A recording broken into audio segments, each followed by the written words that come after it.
আমার মন বিশ্বাস দেয় আজকের এই একটা দৃশ্য যদি আল্লাহ কবুল করে এটাই হয়তো আমাদের জন্য নাজাতের ওসিলা হবে ইনশাআল্লাহ।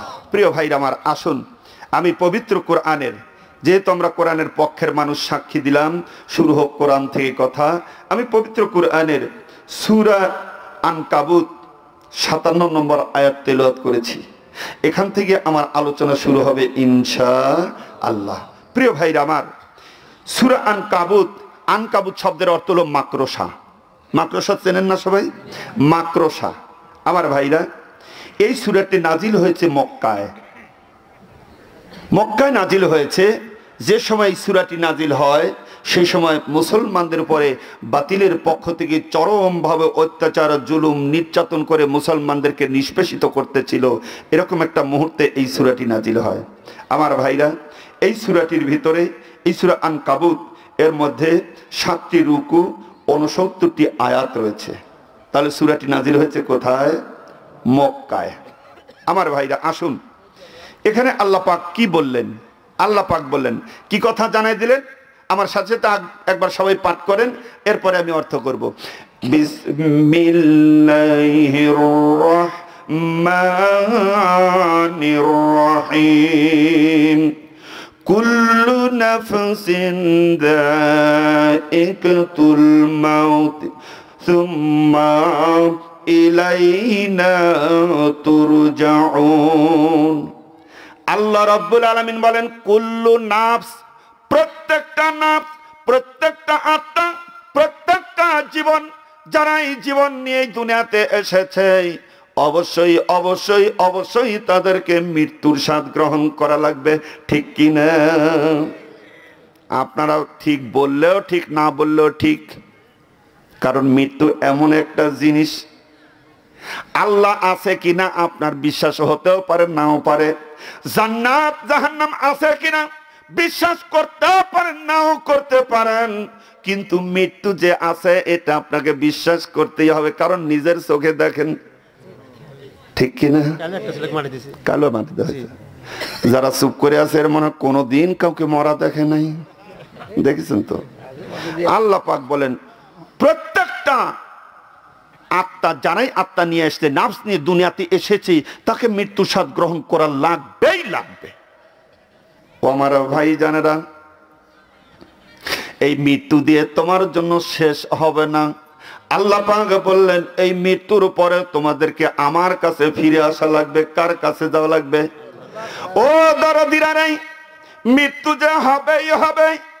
তুমি যেখানেই যাও, যে অবস্থায় থাকো, এই মৃত্যুটা তোমাকে ধরবেই ধরবেই। আল্লাহ পাক বললেন আইনামা তাকুনু ইউদরিকুমুল মাউত ওয়ালাউ কুনতুম ফি বুরুজিম মুশাইয়াদা। মরণ থেকে যদি পালাও, মরণ থেকে যদি পালাও, মরণ তোমায় লইবে গিলি, যদিও তুমি লুকাও সেথা, যদিও তুমি লুকাও সেথা আকাশে পানে লাগিয়ে সিঁড়ি। কোথায় পালাবে? কোথায় যাবে? বলেন, কোথায় পালানোর জায়গা আছে? যেখানে যাবেন সেখানে মালাকুল মউত হাজির। যেখানে যাবেন, আপনি যদি আসমানের উপরে যান সেখানে, যদি মাটির অতল গহরে চলে যান সেখানেও ধরবে। পালানোর কোনো জায়গা নেই, বাঁচার কোনো জায়গা নেই।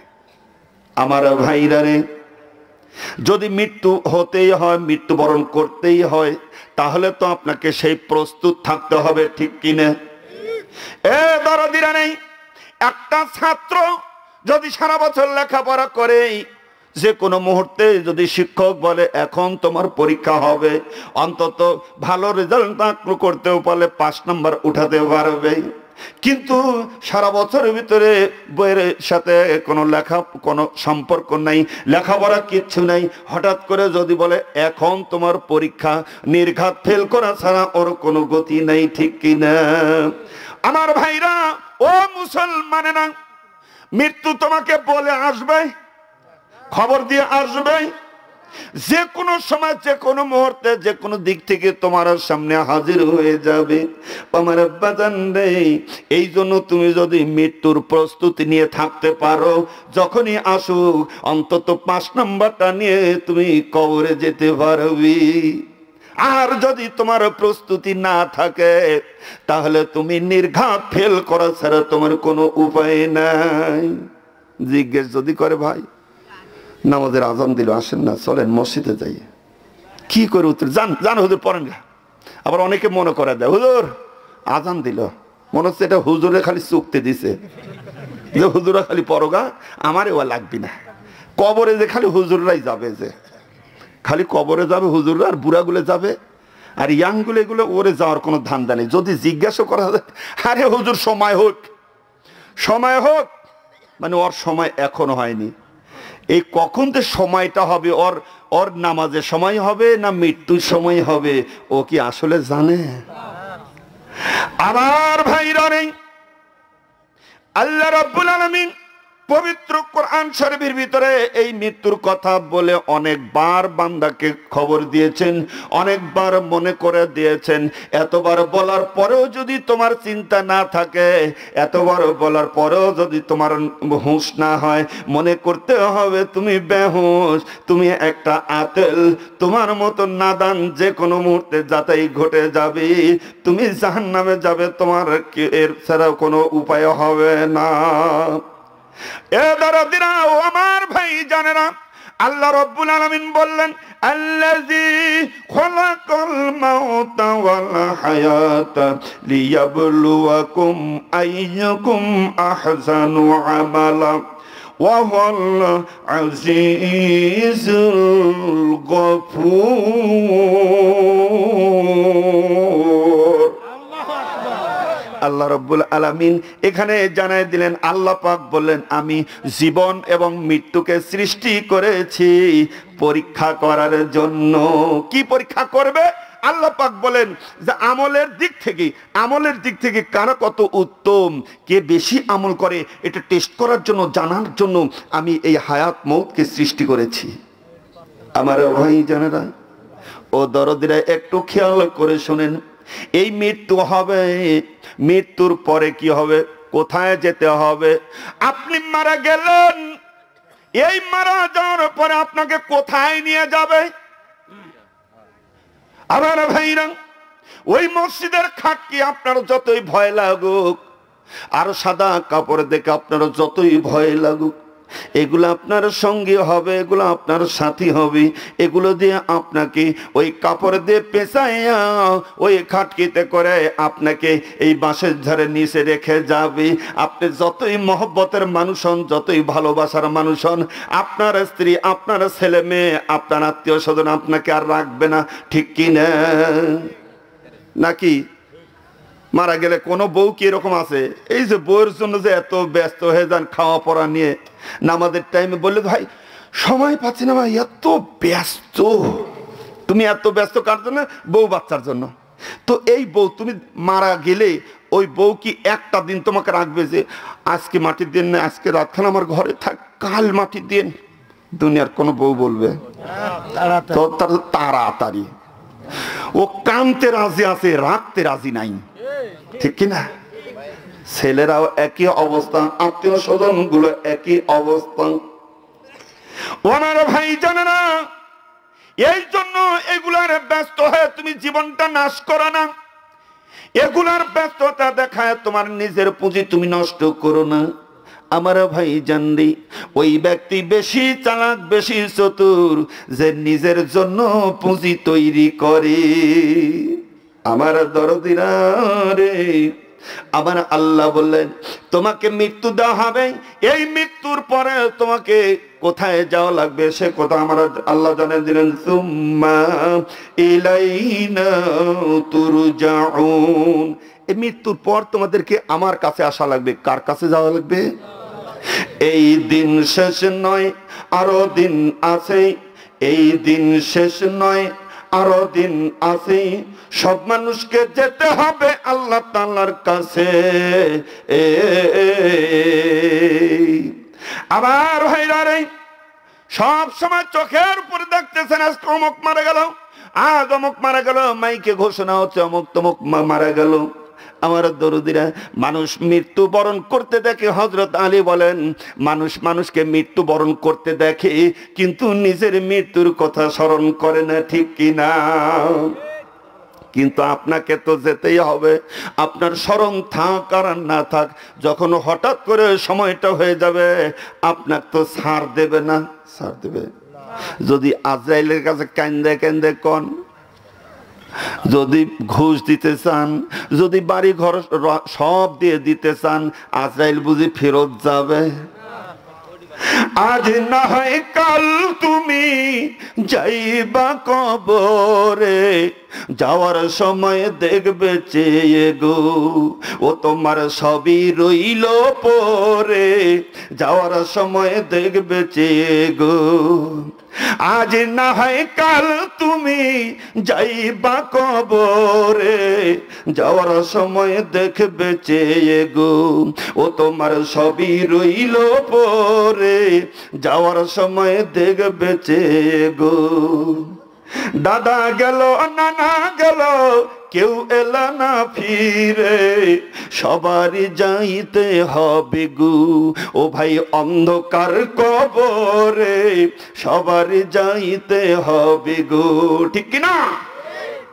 আমার ভাইরা, যেহেতু আপনাকে ওই কবরে যেতে হবে, অতএব ওই কবরের পুঁজিটা নিয়ে যাওয়া লাগবে না। সোনা পুঁজি ছাড়া যাওয়া যাবে না। পুঁজি ছাড়া যদি যান আপনার সঙ্গে কিন্তু আল্লাহর ফেরেশতারা ভালো ব্যবহার করবে না। আপনি পাবনা যান, নাটোর যান, যেখানেই যান, যে বললেন দোকানদারকে ভাই ব্যাগ নিয়ে আসছি কিন্তু টাকা নিয়ে আসতে মনে নাই, দোকানদাররা বুঝে আপনাকে খুব আদর করবে।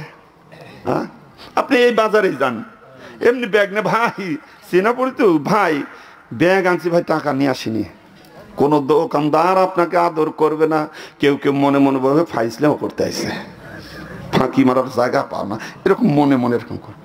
আর যদি আপনার পুঁজি থাকে, দোকানদার আপনাকে ডাকবে, আসেন ভাই আসেন, আসেন কি লাগবে নিয়ে যান, আসেন আসেন। আমার ভাইরা নেই, ওই কবরে আপনি যাবেন, যাওয়াই তো লাগবে।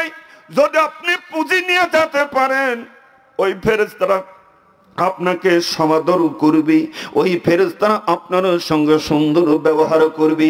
আর যদি পুঁজি না নিয়ে যেতে পারেন, আল্লাহর ফেরেশতারা আপনার সঙ্গে দুর্ব্যবহার করতে বাধ্য। আমার আব্বা জানবে, কিন্তু আমরা যতই বলি কবরে যাবই তো যাব, এখন যদি জিজ্ঞেস করি ভাই মরা লাগবে নাকি, হ্যাঁ ভাই মরা তো লাগবেই, মরতেই হবে। এখন জিজ্ঞেস করবো, একজনও বলবে না না মরবো না, কেউ বলবে না। মরা বাড়ি কেউ যদি মারা যায় দেখবেন যে কি করে বলতেছে, কান্দো না বাবা কান্দো না, সবারই যাওয়া লাগবে, সবারই যাওয়া লাগবে। একটু পর দেখো ওই বিড়ি টানতে টানতে ঘুরতেছে, কে তুমি নেই তো। আমি আবার দেখি একজন এই টুবি মাথার দিয়ে বিড়ি টানতেছে, তো বললাম যে ভাই অন্তত খুইলে তারপরে লাগো, এর তো একটা সম্মান আছে, একটা মর্যাদা আছে না। আমি যদি এটা নিয়ে সিনেমা হলে ঢুকি, অন্য মানুষ সাধারণ মানুষ দেখি বলি কি হুজুরের মাথা খারাপ হয়েছে নাকি, হুজুর মানে যাবে একদিকে চলে আসছে আর একদিকে, হয়তো কেউ বলবেন মানে হুজুর ভুলে আসতে, আর আরেকজন বলতেন আরে না না হুজুর চেনো না, ওয়াজ যতই করুক ফাঁকে যায় কি করে তা জানো। মানে এক একজন এক এক মন্তব্য করবে, এক একটা জিনিসের সেট একটা আলাদা আছে। একটা হাজী সাহেব যদি কোনো কিছু করে সাধারণ মানুষ ধরে বলবে, অনেক হাজী সাহেব আসে বউ মারা গেলে পরে নিকাও করতে হয়, এটা বাস্তব কথা বলছি। এই আরে হজ করে সে নিকি করলো, আর হজ হচ্ছে, আরে মিয়া নিকা করা কি এটাকে অবৈধ নাকি? 4টার বেশি না হলেই হয়। আমার হাজী সাহেবরা মনে হয় একটু উৎসাহ পাবেন এতে, আবার দুলাভাই আছে তো এই জন্য একটু মাঝে মাঝে। আমার ভাইরা রে, যেই কথাটা বলতেছিলাম, আল্লাহ পাক বলেন এই মৃত্যু দিয়ে তোমার জীবন শেষ হবে না, মৃত্যুর পরে তোমাকে আমার কাছে ফিরে আসা লাগবে। তুম্মা ইলাইনা তুরজাউন, ও বান্দারে এই মৃত্যুর মাধ্যম দিয়ে তুমি আমার কাছে আসবে। মানে কার কাছে যাব? আমার ভাইরা, আমি বলতেছিলাম এই মৃত্যুর চিন্তা যদি থাকতো, ওই কবরে যেতে হবে, এই অসহায়ের মতো এখানে এসে পড়ে থাকতে হবে, এই চিন্তা যদি কারো ভিতরে থাকে, ওই মানুষ দ্বারা কি পাপ করা সম্ভব? এখন যদি জিজ্ঞেস করি ভাই মরা লাগবে, সব বলবে এক বাক্যে মর, হ্যাঁ হ্যাঁ মরতে হবে মরতে হবে। কিন্তু মরতে হবে বলে, কিন্তু আসলে মনের থেকে এটা মেনে নেয় না, বিশ্বাস করে না। আপনারা কি বিশ্বাস করেন মরা লাগবে? বিশ্বাস করেন? কেউ কেউ করে, বাদ বাকি চুপ করে আছে, মনে করতে হুজুর কি বা বলে। ঠিক আছে, আমি মেনে নিলাম। তো বিশ্বাস করেন, ঠিক মেনে নিলাম। তাহলে এশার নামাজ সবার হয়েছে, এখানে কি গ্যারান্টি আছে? কি বিশ্বাস করেন? এখানে বিশ্বাস করেন ঠিক এমনও মানুষ আছে সুদের কারবার করে, অবশ্যই এই এলাকার নাই। আমার ভাইরা, মৃত্যু বরণ করা লাগবে বিশ্বাস করে কিন্তু জিনা করে, এরকম মানুষ আছে কি নেই? এমন কোন পাপ নাই যে আমাদের দ্বারা হয় না, তাহলে তুমি কিসের বিশ্বাস করো? আমার ভাই জান রে, আমি আপনাকে বলি, বিশ্বাস কারে বলে? যদি সাপে কামড় দেয়, এই কাউকে একটা বিষাক্ত সাপ কামড় দিছে, সাপে কামড় দেওয়ার বিষও লেগে গেছে, এখন যদি ওকে যায় বলে ভাই ওই যে ওখানে যে রাস্তার ধারে বড় দাগ আছে না, ওইটা একটু কম দামে বিক্রি করবো, আপনি নিবেন? নিয়ে নেন। আচ্ছা, ও কি ওইটা নিতে চাইবে যে হ্যাঁ ভাই কত দাম নিবেন? আমার 20 টা হয় কি, কত নিবেন? হ্যাঁ নিবো, ওইসব বলবে। যদি বলা যায় এই গ্রামের ভিতরে সবচেয়ে সুন্দর মেয়ে অমুকের মেয়ে আপনাকে দিচ্ছি, আপনি নিয়ে যান, যা ইচ্ছা তাই করেন গা, ও বুঝি খুশি হবে, আরো মনে মনে খেপে যাবে, আমার সাথে ফাইসলিমও করতে আসতো, আমার 20 লেগে গেছে, আমি এখন মনে হয় মারা যাবো, হাই আমার কবরের চিন্তা চলে আসতেছে, এই তো আমার জান বের হয়ে যাবে না আমার জন্য, এখন কাফনের কাপড় আনবে, মসজিদে খাটকি আনবে, হায় হায় আমার কার ভিতর নিয়ে আসবে, ওর চিন্তা, ও ব্যাকুল হয়ে যাবে, অস্থির হয়ে যাবে, কান্নাকাটি করবে, ঠিক কিনা? ও মৃত্যুবরণ করার আগেই ওর বিষ ধরে গেছে, তাতেই যদি এরকম হয়, একটা সাপ কামড় দেওয়ার পরেই একজন মানুষ 2 ঘন্টা 3 ঘন্টা সময় বাঁচতে পারে, কিন্তু একটু চিন্তা করেন, রাস্তা পার হওয়ার সময় সেকেন্ডের মধ্যে সে গাড়ি আপনাকে চাপ দিয়ে নিশ্চিত করে যাবে, এই চিন্তা কিন্তু আপনার ভিতরে নাই, ঠিক কিনা? আমার ভাইরা, এই জন্য মৃত্যু যে কোনো সময় যে কোনো মুহূর্তে আপনার সামনে এসে যাবে, যে কোনো ভাবে, এই চিন্তা যদি আপনার ভিতরে থাকতো, আপনার দ্বারা কোনো খারাপ কাজ করা সম্ভব হতো না, ঠিক কিনা? আমাদের অবস্থাটা কেমন? আমরা যতই মুখে বলি হ্যাঁ মৃত্যু বিশ্বাস করি, মরা লাগবেই, আমি মনে করি এই বিশ্বাসের মধ্যে ভেজাল আছে। যদি যদি সে বিশ্বাস করত, সে খারাপ কাজ করতে পারতো না, ওই মানুষটা ওজনে কম দিতে পারতো না, ওই মানুষটা জমির আইল ঠেলতে পারতো না, ওই মানুষটা মিথ্যা কথা বলতে পারতো না, যদি তার ভিতরে মৃত্যুর ভয় থাকতো, ঠিক কিনা? আমার ভাইজান রে, আমাদের অবস্থাটা কেমন হয়েছে? উদাহরণস্বরূপ বলি, কবি উদাহরণস্বরূপ বলেছেন, কি সুন্দর করে জানাই দিলেন, কাগজ কাটা কর ঘুরি বানা কর উড়াতা হায় আসমান মে, ঘুরি বেচারা কিয়া করেগা রশি মাওলা কে হাত মে।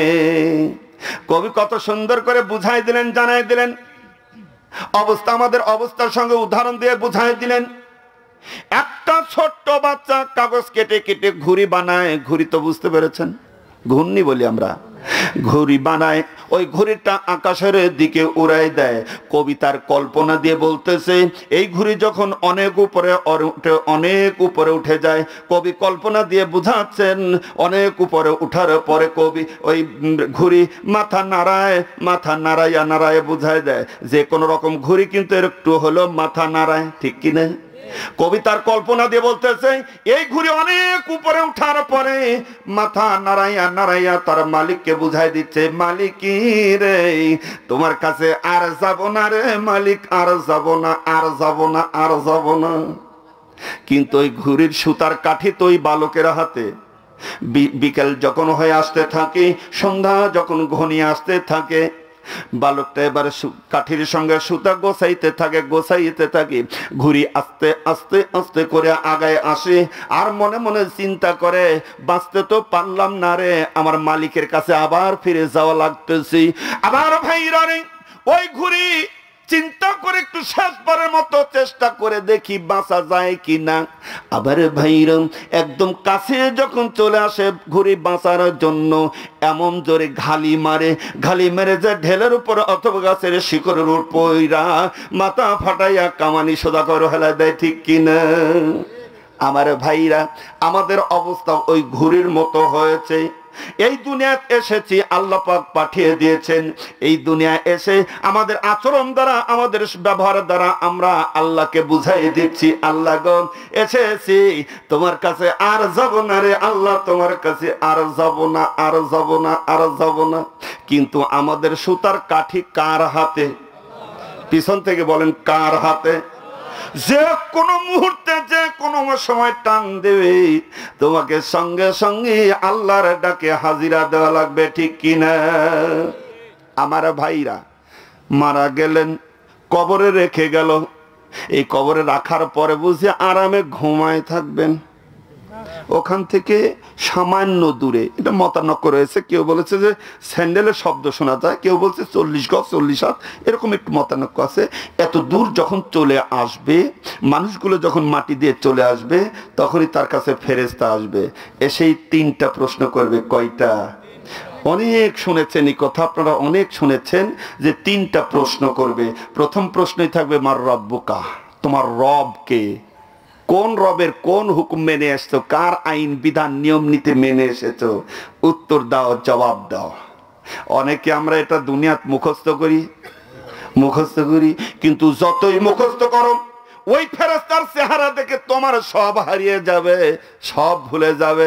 যদি এই দুনিয়া সত্যিকারে আল্লাহকে রব না মানো, আল্লাহর নিয়ম নীতি আইন বিধান হুকুম যদি মেনে না যাও, যতই মুখস্থ করে যাও, তোমার লাভ হবে না, সব ভুলে যাবে, সব ভুলে যাবে।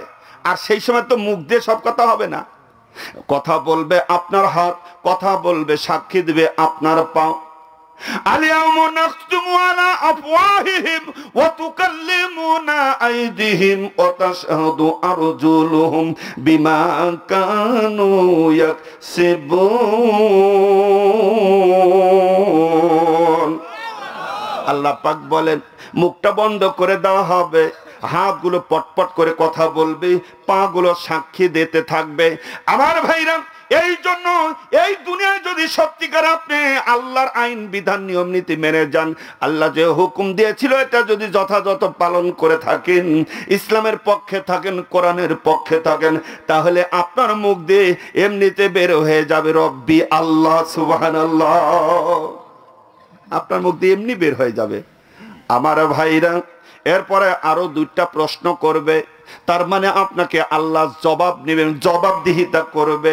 ইসলামে জবাবদিহিতা আছে কি নাই? ইসলামে জবাবদিহিতা আছে। আর জবাবদিহিতা যদি না থাকে, ওই মানুষটা দিক বিদিক হারিয়ে ফেলে, ওর নিজের নফসের পাবন্দি করে, ইচ্ছা অনুযায়ী চলতে লাগে, শয়তান ওকে বিপথে নিয়ে চলে যায়। আর যখন জবাবদিহিতার ভয় থাকে, তখন ওই মানুষটা স্বাভাবিকভাবে খারাপ পথে যেতে পারে না। কথা বলেন ঠিক কিনা? আমার ভাইরা, আজকে জবাবদিহিতার অভাব, যদি জবাবদিহিতা থাকতো, তাহলে এই সমাজে এত অনাচার অবিচার হতো না, ঠিক কিনা বলেন? কথা বলেন প্রিয় ভাইরা আমার। ছেলেকে যদি বাবা পাঠিয়ে দেয়, যায় এত টাকা দিচ্ছি, এটা বাজার করে নিয়ে এসে আমার কাছে হিসাব দাও, ওই ছেলে খরচ করার সময় একটু চিন্তা ভাবনা করে খরচ করবে। আর যদি বলে যাওয়া নিয়ে যাও, যা লাগে আরো নিও, সমস্যা নাই, ও তখন নিঃসন্দেহে ওটা এলোমেলো পথে খরচ করবে, ঠিক কিনা? কথা বলেন আমার ভাইরা। ও আল্লাহর বান্দারা, মনে রাখেন, একটু ভালো করে খেয়াল করেন, এই মৃত্যুর সঙ্গে সঙ্গে আপনাকে যখন কবরে নিয়ে আসা হবে, তখন থেকেই জবাবদিহিতা শুরু হয়ে যাবে, তখন থেকে প্রশ্ন করা শুরু হয়ে যাবে।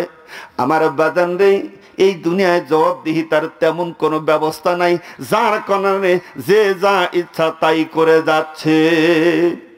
যদি জবাবদিহিতা থাকতো, তাহলে কেউ জিনা করে সেঞ্চুরি করতে পারতো না, ঠিক কিনা? যদি জবাবদিহিতা ঠিক মতো থাকতো, তাহলে বিছানার নিচে তেলের বোতল পাওয়া যেত না। যদি জবাবদিহিতা ঠিক মতো থাকতো, কোটি কোটি টাকা আত্মসাৎ হতো না। আল্লাহর বান্দারা শোনেন, দুনিয়ার মানুষের কাছে জবাব দেওয়া লাগুক চাই না লাগুক, আমার আল্লাহর দরবারে অবশ্যই অবশ্যই অবশ্যই আপনার কাজের জন্য আপনাকে জবাবদিহি করা লাগবে। মনে রাখবেন, কথাটা মনে রাখবেন। খালি এমনি তো শোনার মতন শুনেন না আরামে, ওদের কি বলতে এইখান দিয়ে শুনলো আপনাকে জবাবদিহিতা করতে হবে। আপনি এই দুনিয়া যা করে যাচ্ছেন আপনার প্রত্যেকটা কাজের হিসাব নেবেন কে? ফাওয়ারাব্বিকা লানাসআলান্নাহুম আজমাঈন আম্মা কানু ইয়া'মালুন। আল্লাহ পাক বলেন ফাওয়ারাব্বিকা, তোমার রবের কসম। আল্লাহ নিজে আবার কসম দিয়েছে, তোমার রবের কসম, অবশ্যই আমি প্রশ্ন করব, অবশ্যই আমি জিজ্ঞাসা করব, আমি জবাবদিহিতা করব। আমার ভাইরা, এই দুনিয়ায় যে কাজ করে গেছে, যে আমল করেছে, অবশ্যই এর জবাবদিহিতা করতে হবে। কার কাছে? জোরে বলেন, কার কাছে? আমার বাজান রে, এই দুনিয়ায় এই জন্য জবাবদিহিতার ব্যবস্থা ইসলাম করেছে। ইসলামে জবাবদিহিতার ব্যবস্থা আছে। যদি ইসলামিক মানুষগুলো হতো, কোরআনের রাত যদি প্রতিষ্ঠিত থাকতো, আমার বাজানরা এখানেও জবাবদিহি থাকতো। ঠিক মতো ইসলাম নাই জন্য এখানে কোনো জবাবদিহিতার কারবার নাই। তাকান, খেয়াল করেন, অর্ধ পৃথিবীর প্রেসিডেন্ট নাম কি? হযরত ওমর রাদিয়াল্লাহু। তিনি এই জানতেন না, গোটা দুনিয়া অর্ধেক করে যত বড় হয়, এই গোটা পৃথিবীর শাসক ছিলেন আমিরুল মুমিনিন হযরত ওমর রাদিয়াল্লাহু। সুবহানাল্লাহ, সুবহানাল্লাহ। এত বড় ক্ষমতাধর মানুষ, খালি প্রেসিডেন্ট না, শারীরিকভাবে, অর্থনৈতিক দিকভাবে, সব দিকে ছিলেন অনেক বড় মাপের। এই মানুষটা যখন ইসলামের পূর্বে, যখন ইসলাম গ্রহণ করার আগে এত বড় সন্ত্রাসী ছিল যে সাধারণ মানুষ তাকে চরম ভয় পেত। খালি বড় মানুষ ভয় পেত না, ছোট বাচ্চারাও ভয় পেত। এই যদি কোনো বাচ্চা কাঁদতে লাগতো, মা ভয় দেখাতে, থাম থাম থাম, ওমরকে কিন্তু ডাক দেব। ছোট বাচ্চার কান্না থেমে যেত। হযরত ওমর যে রাস্তা দিয়ে গেছেন, শয়তান 40 দিন দিয়ে ওই রাস্তা যায় না। সুবহানাল্লাহ। আমার ভাইরা, আমার দেশের যত বড় মাস্তান হোক, ছোট বাচ্চা যদি কাঁদতে লাগে, ও যদি ভয় দেখে না, ডিপ জল ধরাই দেবো, ডিপ জল, ও মনে হয় কান্না থেমে যাবে নাকি? ওর কান্নার ভলিউম আরো বেড়ে যাবে। এত বড় এই রকম মানুষ যখন আল্লাহর কোরআনের কাছে আসলেন, সেই মানুষটা সোনার মানুষে রূপান্তরিত হলেন। সুবহানাল্লাহ। তার জীবনের পরিবর্তন এনে দিয়েছে এই কোরআন। কিসে? আমার ভাইরা, হযরত ওমর রাদিয়াল্লাহু তাআলা ইসলাম গ্রহণের পর উট নিয়ে যাচ্ছে, রাস্তায় একজন মহিলার সামনে দেখা। হযরত ওমর মহিলার সামনে বলতেছে, মহিলা গো, কোথায় যাবেন আপনি? আমার উটে উঠেন। তখনও যে ইসলাম গ্রহণ করেছে মহিলা জানে না। যখনই বলতেছে আমার উটে উঠেন, মহিলার কলজা খালি শুকায় যাচ্ছে। আল্লাহ, কি না বিপদে পড়লাম, ওমরের সামনে পড়ে গেছি। এখন যে অস্বীকার করব, উঠবো না, তা ভয় পাচ্ছে। আবার উঠবে না, নিজে কোথায় যে কোন বিপদে ফেলে, এও ভয় পাচ্ছে। শেষ পর্যন্ত ভয় পেয়ে চিন্তা ভাবনা করে উটের উপরে উঠলো মহিলা। উটের উপরে যখন উঠেছেই হযরত ওমর উটের লাগামটা ধরে নিয়ে হাঁটতে হাঁটতে চলে যায়। যেই জায়গায় মহিলা যাবে, ওই জায়গায় যাওয়ার পরে বলতেছে, মা, যেখানে যাবেন এই জায়গাটা এসে গেছি, এখন আপনি এখানে আর নেমে আপনার গন্তব্যস্থলে চলে যান। মহিলা উট থেকে নেমে যাওয়ার পরে বলতেছে, আপনি কি সেই ওমর না যাকে দেখলে সব শ্রেণীর মানুষগুলো ভয় পেত, যে এত বড় ভয়ঙ্কর ছিল? আপনি কি আসলে সেই ওমর? বলছে, মা, হ্যাঁ, আমি সেই ওমর। তাহলে আপনার জীবনে এরকম পরিবর্তন কি করে আসলো? আমি তো ভাবতে অবাক। দোষ, আস্তে হাঁটলে তাও দোষ, জোরে হাঁটলে রে হুজুর দাওয়াত পাইছে, আর থামতে পারতেছে না। দেখেন হুজুর যদি আস্তে হাঁটে, আর এক দোষ, কি যে খাওয়া খাইছে রে, নড়তে পারতেছে না। অন্য মানুষকে, আমার নিজে একদিন বলতেছে, আমার নিজে মাহফিলে গেছে, খাওয়াচ্ছে আর বলতেছে, হুজুরে তো পেট বড়, হুজুরের মাথা বাদ দিয়ে গোটা শরীরই পেট। আমি বললাম, কে রে ভাই, কি কথা শুনাইলেন? তার মানে আমার ঠ্যাং টু হাত তো সবই পেট না? এগুলো বলে আমার পেট মানে কি খাওয়া ঢুকার ভিতরে? চিন্তা করছেন? আরে হুজুরে খাওয়ার ব্যবস্থা করেছে তো আল্লাহ, সম্মান দিয়েছে আল্লাহ, তো তুমি ওরকম করে কি লাভ করবে?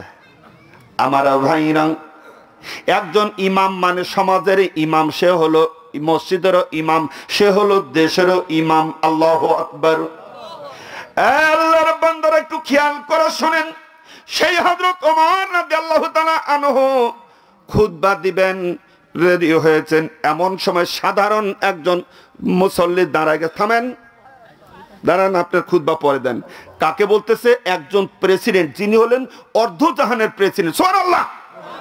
সেই মানুষটাকে বলছে, দাঁড়ান, আপনার খুতবা পরে দেবেন, আগে জবাব দেন যে বাইতুল মাল থেকে যে কাপড়গুলো দেওয়া হয়েছে আমিও পেয়েছি, আপনিও পেয়েছেন, তা আমারটা অত বড় কাপড়, অত বড় জামা হয় না একটা দিয়ে, তা আপনার জামাটা এত বড় কি জন্য, আপনি আর এক পিস কোথায় পেলেন?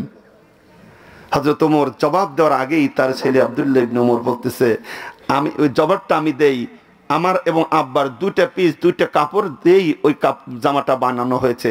একটা কাপড়ে ভালো জামা হচ্ছিল না, এই জন্য আমারটাও আব্বাক দিয়েছি, দুটো দিয়ে এই জামাটা বানানো হয়েছে। জোরে বলেন সুবহানাল্লাহ। হযরত ওমর রাদিয়াল্লাহু খুশিতে খুশিতে চোখে পানি এসে গেছে যে হ্যাঁ, সত্যিকারে আমি আল্লাহ তো তোমার এই জমিনে মানুষকে সত্যিকারে স্বাধীনতা দিতে পেরেছি, যে কোনো সময় একটা প্রেসিডেন্টের সামনেও কথা বলা বা জবাবদিহিতা করতে পারে, এর চেয়ে স্বাধীনতা আর নাই। জোরে বলেন সুবহানাল্লাহ।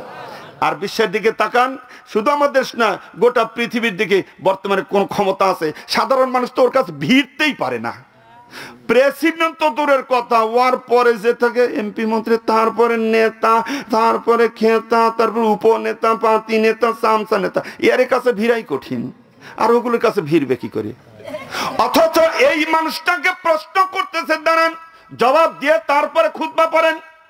আমার ভাইরা, এর নাম হলো ইসলাম, এর নাম শান্তি, এর নাম হলো স্বাধীনতা। সুবহানাল্লাহ। বাজান রে, সেই হযরত ওমর রাদিয়াল্লাহু, সেই প্রেসিডেন্ট যিনি রাত্রি বেলায় একা একা ঘুরে ঘুরে মানুষের অবস্থা দেখতেন, জনগণের অবস্থা দেখতেন, আমার দেশের কোন জনগণ কি অবস্থায় আছে। কারণ আমার দেশের কোন জনগণ যদি না খেয়ে থাকে, আমার দেশের কোন মানুষ যদি অনাহারে থাকে, কষ্ট পায়, আর আমি ওমর যদি পেট ভরে খাই, তাহলে কিয়ামতের ময়দানে আল্লাহর কাছে আমার জবাবদিহি করা লাগবে। এই ভয়ে হযরত ওমর রাদিয়াল্লাহু একা একা বের হতেন। কয়জন বডিগার্ড, কয়জন থাকতো? কিছু নাই, একা একা একাই বের হতেন মানুষের অবস্থা দেখার জন্য। ও আমার ভাই জনেরারি, এরকম দেখতে দেখতে চলতে চলতে চলে গেছেন অনেক দূরে, অনেক দূরে, একদম পাহাড়ি এলাকা, প্রত্যন্ত অঞ্চল। গভীর রাত্রি হয়ে গেছে, মানুষের অবস্থা দেখানোর জন্য তিনি ঘুরে ঘুরে রাস্তায় ঘোরাঘুরি করতেছেন, যাচ্ছেন। গভীর রাত্রিতে হঠাৎ করে চোখে পড়ে গেল একদম রাস্তার পাশে একটা জীর্ণ শীর্ণ ঘর, একদম জীর্ণ শীর্ণ খেজুরের পাতার বেড়া। কিসের বেড়া? খেজুরের পাতার বেড়া। এই খেজুরের পাতার বেড়ার এই ঘর, ওই ঘরের ভিতরে একটা যুবতী মহিলা, একজন যুবতী মহিলা, সুন্দর চেহারা, নিজকে সাজগুজ করে সুন্দর করে সাজাইয়া, সামনে একটা মোমবাতি দিয়ে, ওই মোমবাতির সামনে বসে ওই যুবতী মহিলা গুনগুন করে গান গাচ্ছে। হযরত ওমর খেয়াল করে কি গান বলতেছে মহিলা। আমার ভাই জানে, মহিলা গান গাচ্ছে। কি গান বলবো? আল্লাহ সুবুলি খুলুকুল বায়ানা আও সাউজিদান হুব্বুল বায়াতি। সুবহানাল্লাহ। বুঝেই বললেন না, না বুঝে বললেন? ষাটে বেড়ে গেছে, তাই না? আবার ভাইরা, তাহলে গানটা যেহেতু আরবি গান, একটু বাংলা বলে দি, এরপরে সুবহানাল্লাহ বলেন। আরবিতে বলা হচ্ছে কি? আল্লাহ সুবুলি খুলুকুল বায়ানা আও সাউজিদান হুব্বুল বায়াতি। এর বাংলা হচ্ছে, ওই গানের বাংলা, প্রাণ বন্ধু আরে আমার যৌবন করে টলমল টলমল, তুমি আইসা দেখলা না রে। সুবহানাল্লাহ। এখন কেউ বলছে সুবহানাল্লাহ, কেউ বলছে নাউজুবিল্লাহ। দেখা যাক। আবার কেউ কেউ মনে মনে ভাবতেছে, হাই রে হুজুর কবরস্থানের ওয়াজ করতে আসি, কবরস্থানের কাছে আসি কি গান বলতেছে রে। তাহলে তো আমার একটু খণ্ডন করেই দেওয়া দরকার। আসলে গানটার সাথে সুবহানাল্লাহ হবে না নাউযুবিল্লাহ হবে, একটু বলাই দরকার, ঠিক কিনা? তবে গান বলা ইসলামে জায়েজ না না জায়েজ? না জায়েজ। এক বাক্যে বলতে পারবেন না। সব গান বলার না জায়েজ নয়, যেগুলো অশ্লীল বেহাপনা খারাপ সেগুলো বলার না জায়েজ। কিন্তু গানটা যদি এরকম হয়, 2 দিনের আগে ভিসা দিয়া এই দুনিয়ায় পাঠাইয়া আখের কষ্ট মে বান্ধনা দয়াল আমারে, ও দয়াল বান্ধনা আমারে, দয়াল বান্ধনা আমারে। তুমি শখের দোকান খুইলা ভাবে করছো দোকানদারি, সওদা করতে সেই দোকানে দিলাই আমার সারি।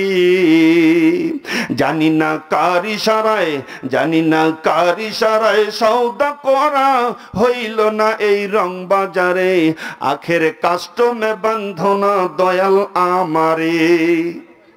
এর ভিতরে আখিরাতের বিষয় আছে, এর ভিতরে কবরের বিষয় আছে। এই ধরনের গান বলে আপনি নাজায়েজ বলতে পারবে না। কিন্তু যদি বলে ফাইটিয়া যায়, প্রথম বলবে নাজায়েজ হারাম, ঠিক কিনা?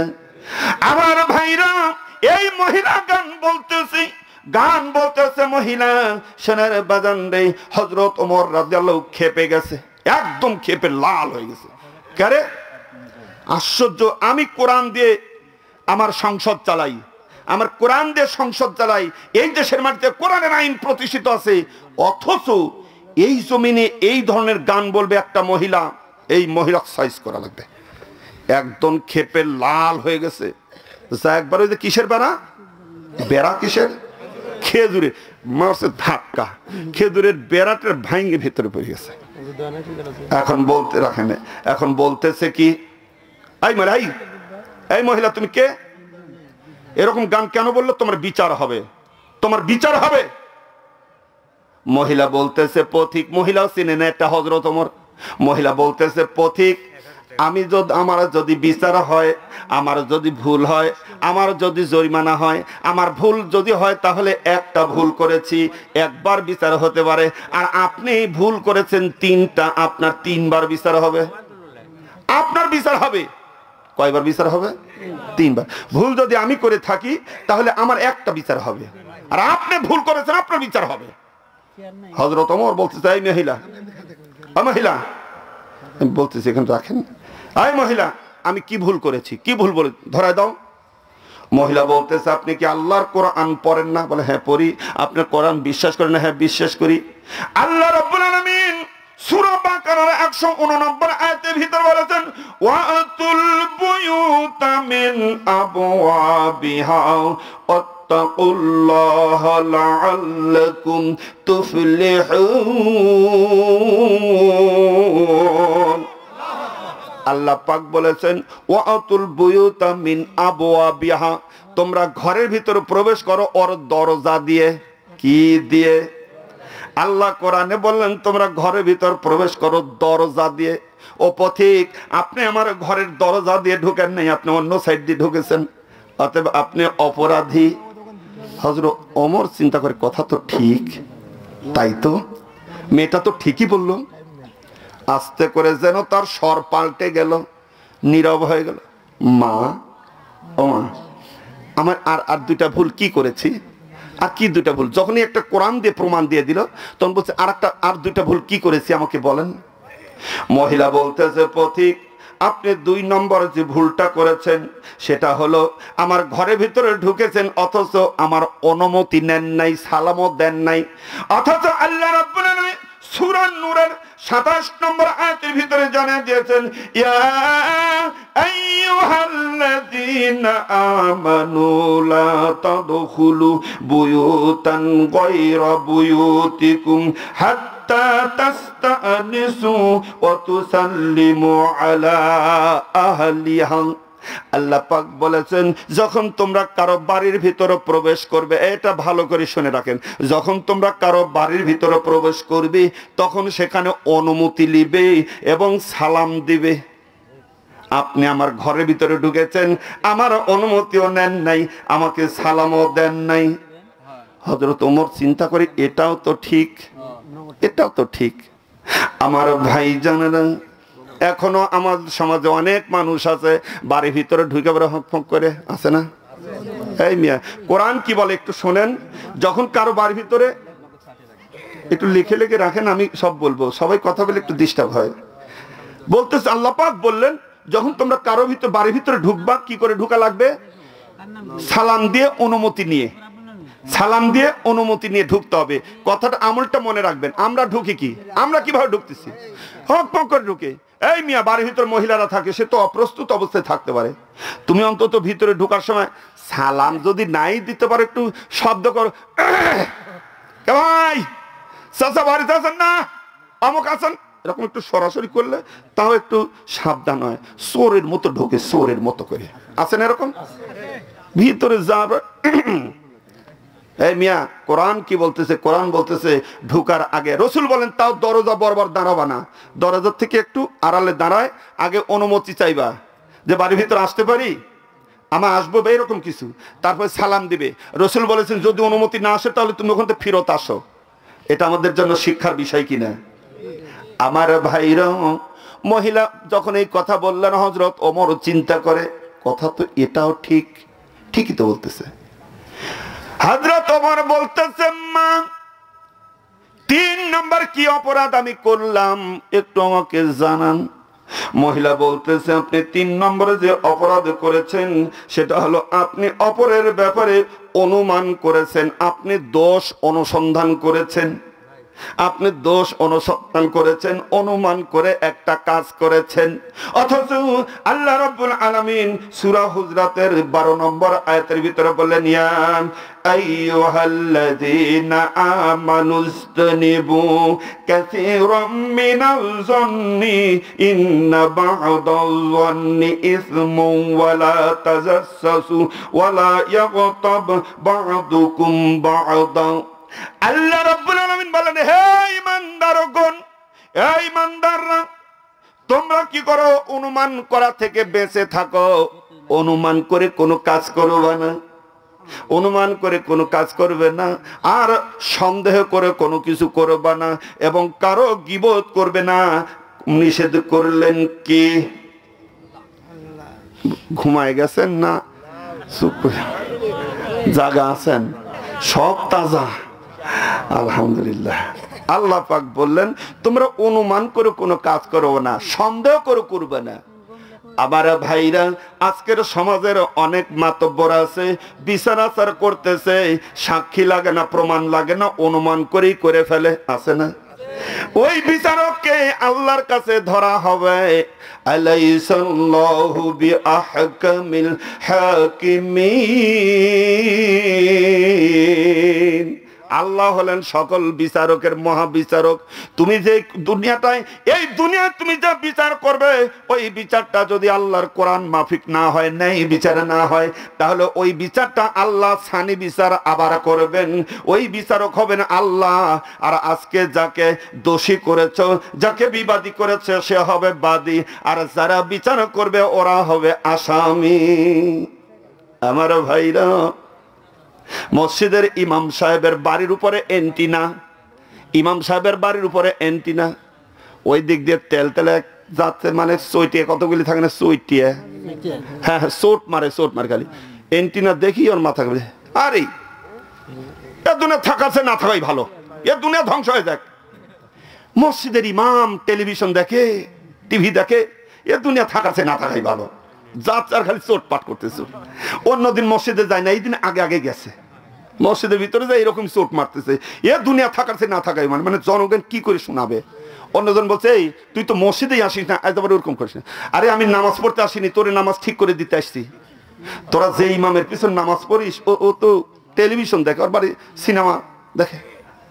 এর মধ্যে সিদ্ধান্ত নিল তাহলে ওই ইমামের পিছনে আমরা নামাজ পড়বো না, যে ইমাম টেলিভিশন দেখে।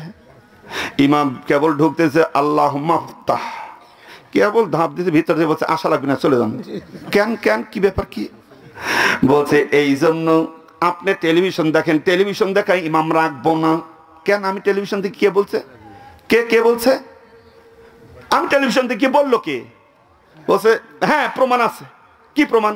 এই সঠিক বলছে, এই কারে? তা আপনি দেখেন, আমি নিজে দেখেছি। কি করে দেখলে বাবা?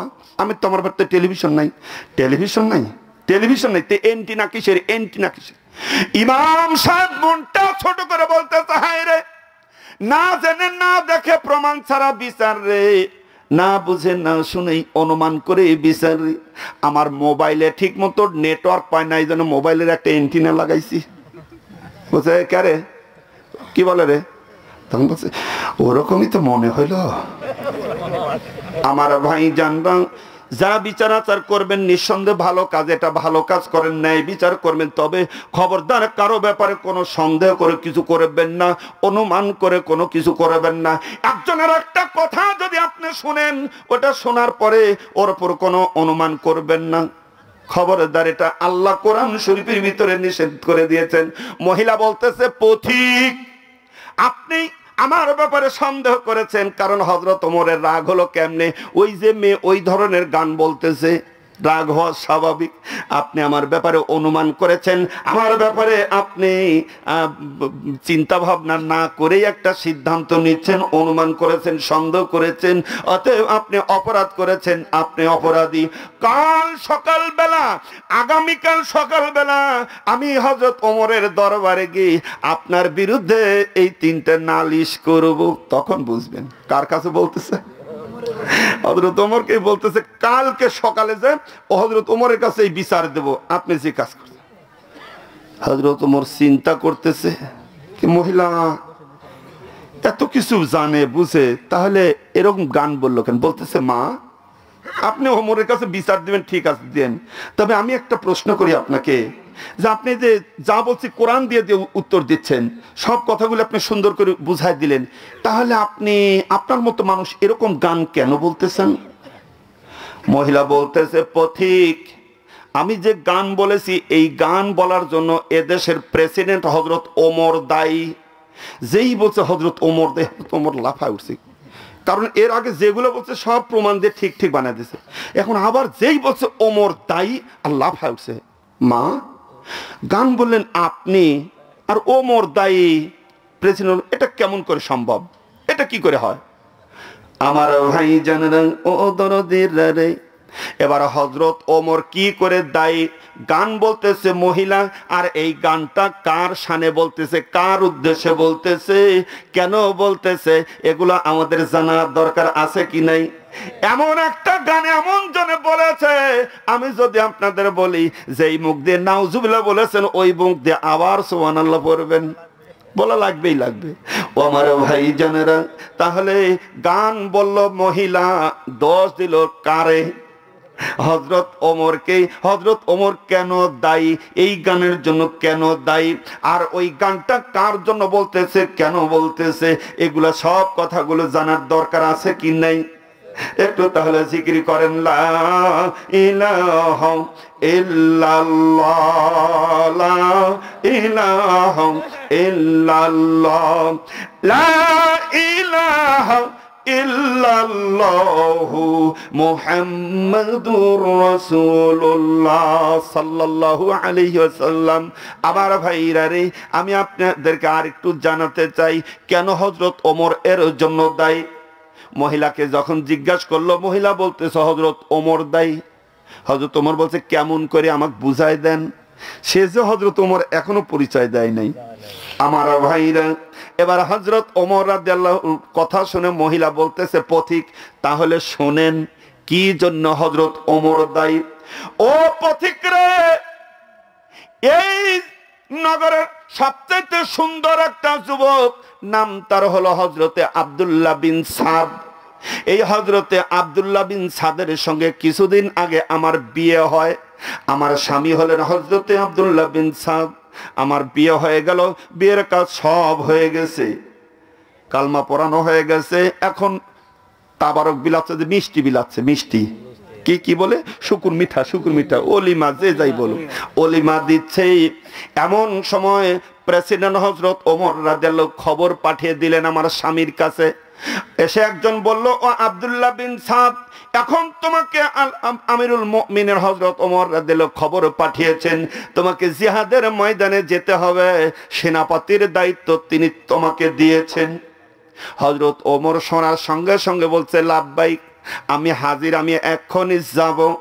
আমার ভাইরা রে, যখন তিনি যাওয়ার জন্য প্রস্তুতি নিচ্ছেন, এরকম মুরব্বীরা এসে বলতেছে, ও আব্দুল্লাহ বিন সাদ, তুমি এখন বিয়ে হলো, তোমার বাসর ঘর এখনো হয় না, তোমার স্ত্রীর সামনে তুমি যাও নাই, তুমি আজকে রাত কি থেকে কালকে তুমি যেও। হযরত আব্দুল্লাহ বিন সাদ বলতেছে, ও মুরব্বীরা, আমার জিহাদের ময়দানে ডাক এসেছে, এটা আল্লাহ আমার উপর ফরজ করে দিয়েছেন। আল্লাহ রাব্বুল আলামিন বলেন, ওয়া তুজাহিদুনা ফি সাবিলিল্লাহি বিআমওয়ালিকুম ওয়া আনফুসিকুম যালিকুম খায়রুল লাকুম ইন কুনতুম তা'লামুন।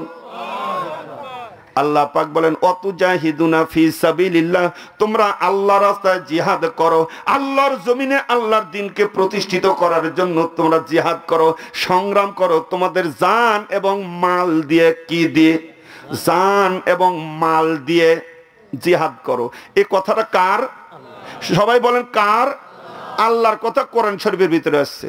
আমার ভাইরা, নামাজের কথা প্রায় 82 জায়গার মতো আসছে, আর জিহাদ শব্দটা কোরআন শরীফের প্রায় 500 বারের মতো এসেছে।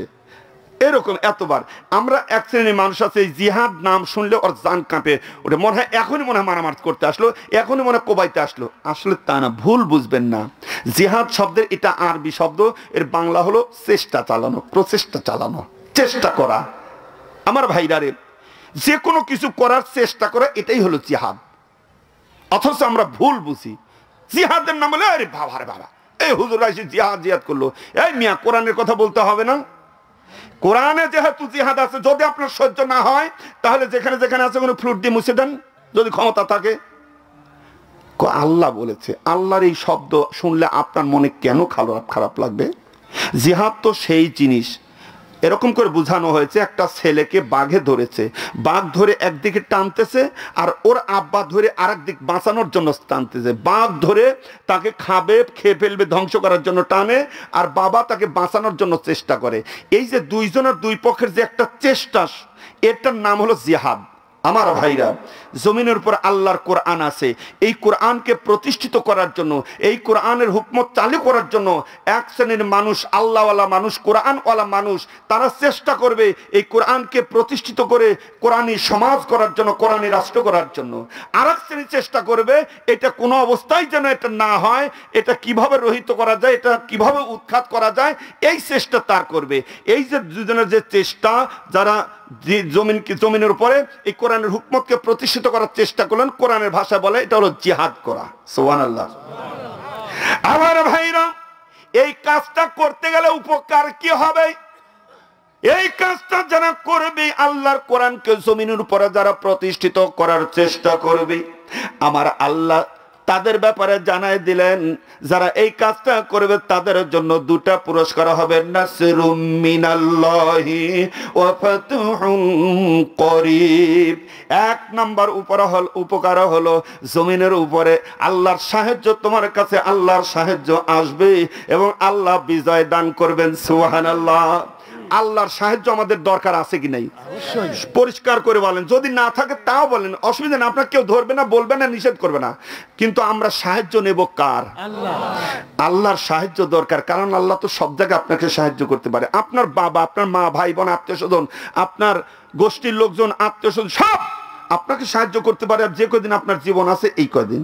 কিন্তু যখন এখানে আসবেন, এই যে আমরা, আমাদের কত মুরব্বী চলে গেছে, কত আত্মীয় স্বজন যে পড়ে আছে, বলেন আমরা তার জন্য কি সাহায্য করতে পারছি? কোনো কিছু করতে পারছি? কিচ্ছু না। কিন্তু এখানে সাহায্য করেন আল্লাহ। করেন কে?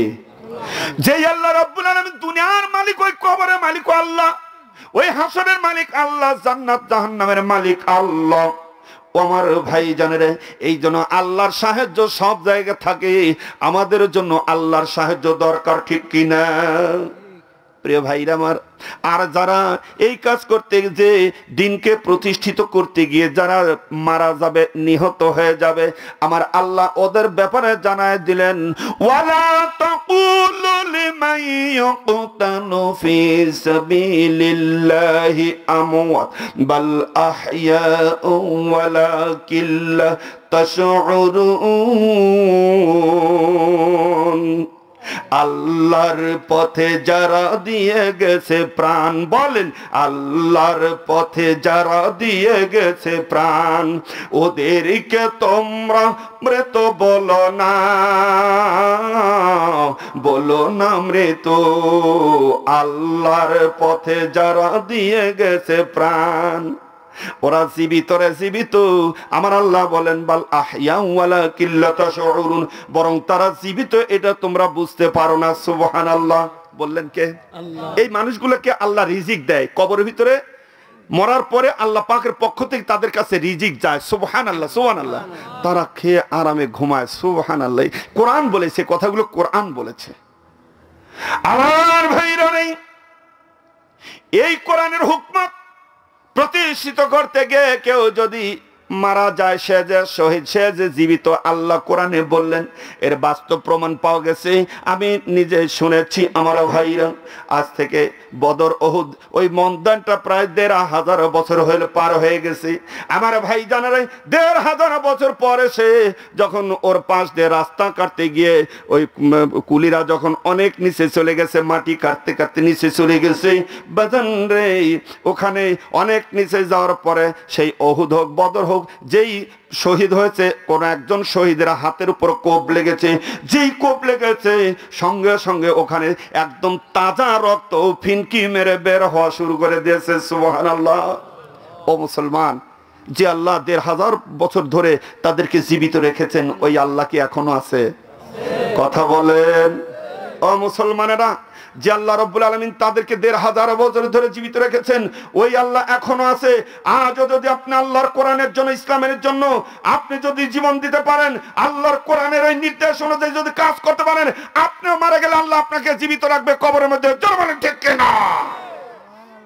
আমার ভাই জানেরা, ও দরদিরা রে, কথা বলতে গিয়ে আমি অন্যদিকে চলে গেছি।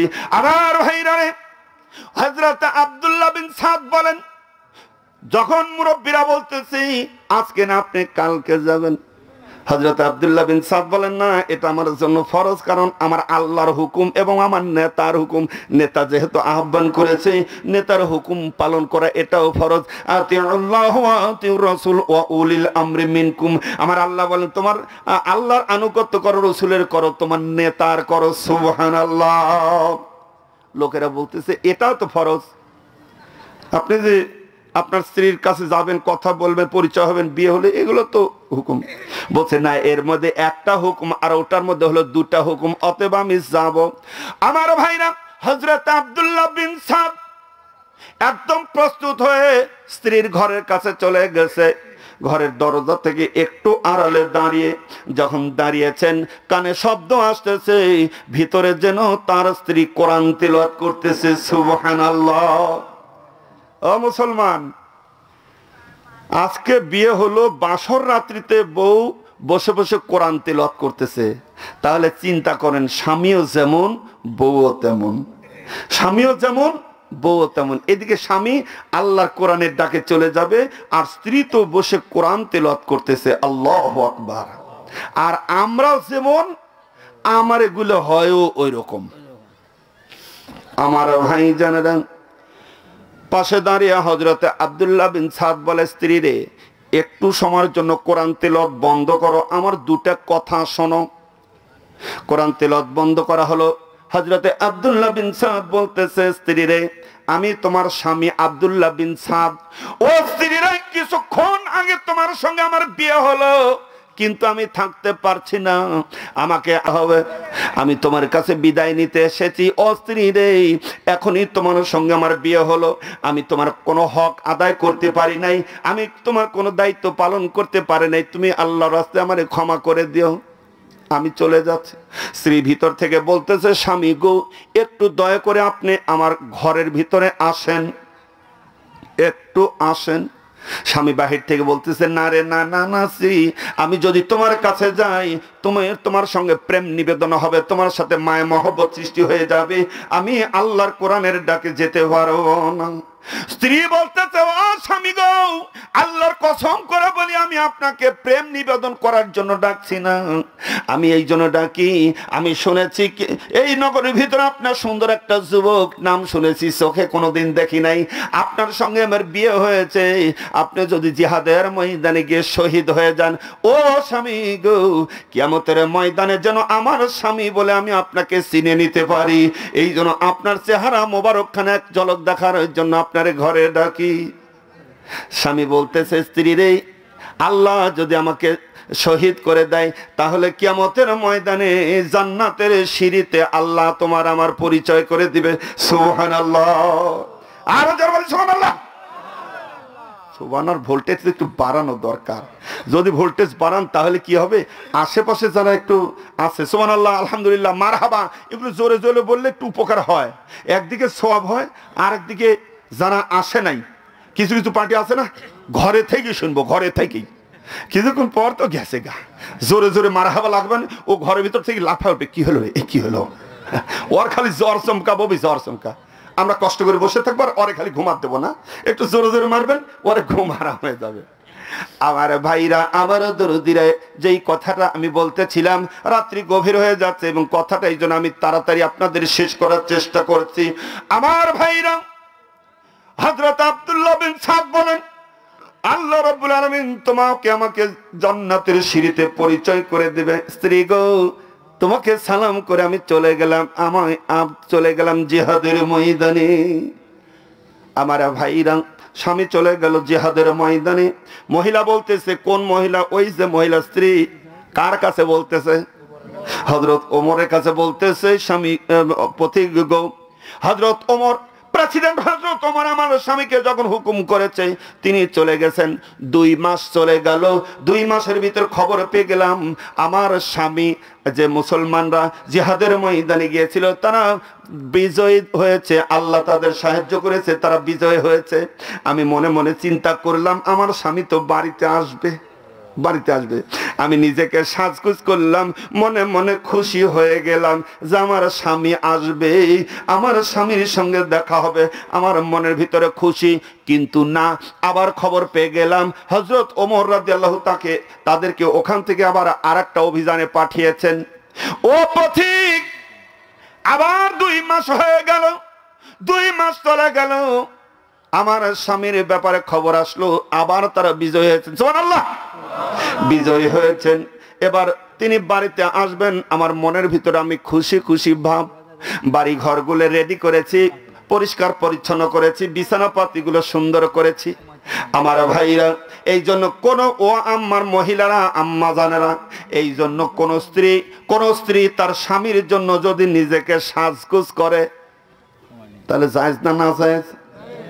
আমাদের বউরা করে, সাজগোজ করে অবশ্য, তবে ঘরের ভিতরে না, বাইরে গিয়ে, ঠিক কিনা? আর ইসলাম বলেছে মহিলারা তোমরা সাজগোজ করো, যত রকমের সাজগোজ আছে তোমরা করো, ঘরের ভিতর তোমার স্বামীকেও দেখানোর উদ্দেশ্যে, তোমার স্বামীকে দেখানোর উদ্দেশ্যে যদি তুমি সাজগোজ করো, যত সময় ধরে তুমি সাজগোজ করবে, পুরা টাইম তোমার সওয়াব হবে, সদকায়ে জারিয়ার সওয়াব হয়ে যাবে। সুবহানাল্লাহ। আর যদি তুমি বাইরে কাউকে দেখানোর জন্য হয়তো মার্কেটে যাচ্ছে, না হলে বিয়ে বাড়ি, না হলে বিয়ান বাড়ি, এখানে সেখানে যাচ্ছে, হায় রে মশান করে, যত করবে সব তোমার জন্য কবিরা গুনাহ হয়ে যাবে, ঠিক কিনা? আমাদের মহিলারা যা করে তার উল্টা, আল্লাহ যেটা বললেন করে তার উল্টা। বাইরে যায় কি ফিটফাট হয়ে, আর ঘরের মধ্যে স্বামীর কাছে থাকে হাগলি পাগলি হয়ে যায়। বাস্তব কিনা বলেন? কোনো সাজগুজ নাই, কিছু নেই। এই মিয়ারা, তোমার স্বামীর সামনে যত সাজগুজ করবে ততই সওয়াব। স্বামীর সাথে হাসবে, কথা বলবে, গল্প করবে, সব সওয়াব। আল্লাহু আকবার। কিন্তু না, ব্যবহারটা কি করে? আর চোখে একটা যদি কিছু বলে, কি করা ভাবে উত্তর দেয়। আমি নিজ কানে শুনেছি, বলতেছে বউকে, যেই বলতেছে এটা নিয়ে আসো তো, কি দেন একটা চাইলো, তুমি যাও, তুমি বসে আছো, কে তুমি যেতে পারতেছ না? কি করে উত্তর দিচ্ছে? স্বামী মনে হচ্ছে মন খারাপ করি না, খুশি হবে। মনটা খারাপ হয়ে গেল। মহিলারা, তোমার স্বামী তোমার সাথে তোমার স্বামীর সাথে যে ব্যবহার করলে, তোমার স্বামী শুধু মন খারাপ করে নাই, সাথে আল্লাহ মন খারাপ করেছে। আল্লাহ মন খারাপ করেছে। আমার ভাই জানেরা, আমার আম্মা জানেরা, আমি মা বোনদের ব্যাপারে অনেক আলোচনা করব, তবে একটু পরে। মা বোনদের ব্যাপারে আমার অনেক কথা রয়েছে।